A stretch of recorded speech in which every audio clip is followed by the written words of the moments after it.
lived in our houses for 5 or more years. We're trying to sell the house. And do we really understand and know what's going on in our house? I mean, I know for me, for example, I know that there's some plugs that don't really work. And I know what my workaround is to make sure to get those plugs working or my appliances plugged in. Maybe you've got similar situations in your home that maybe a pre-inspection, which I consider another step, is important to do to make sure you understand the functioning systems within your home. For example, does your electric, is it properly grounded at the box? Do you have one of the electric boxes that is considered dangerous? Is it a Zensko, Sylvania? Is it a Federal Pacific box? Because those are areas that we know today that the buyer is going to come and hit you for about a $1,200 credit.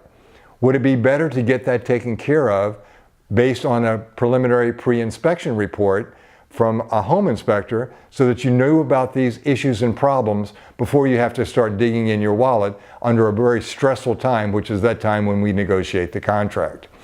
Also, and realtors, listing agents really hate when I pull this out for my buyers, but most of these homes are built in the 1950s and 1960s.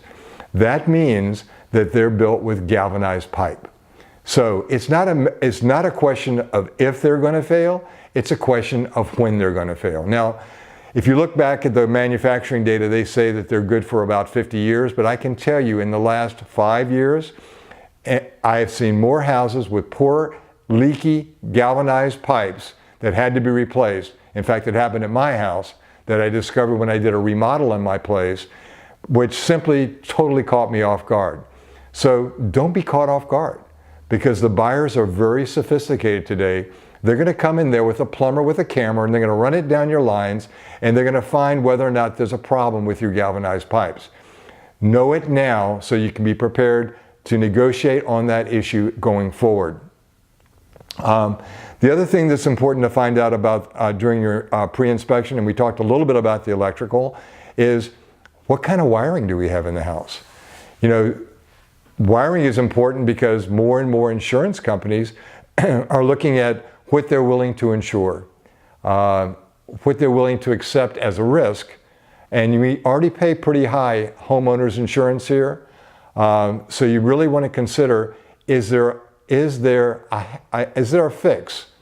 I almost called it a hack, but that would be an approach to making sure that any problem that we have has a workaround so that we can essentially attend to it for the new buyer. So it's important to know those things that are wrong. And of course, finally, roofs are important. What's the age and condition of your roof? We know that we need to have at least a 2-year lifespan on that roof to be able to get insurance. And last but not least, termites. You know, fortunately, most of our houses are built with concrete block, so there's very little use of wood, but we do have termites down there. We have a lot of humidity and dampness. It's a breeding ground for termites. So as you do your pre-inspection, take a look at your electrical system, your plumbing system, your roof, whether or not you have termites, and of course, one that we didn't mention earlier, but I think is equally important, is the lifespan of your air conditioner. It's hot down here. You want to be comfortable when you live here. So let's make sure all systems are a go so that we can properly negotiate the price for getting the most money when you sell your house.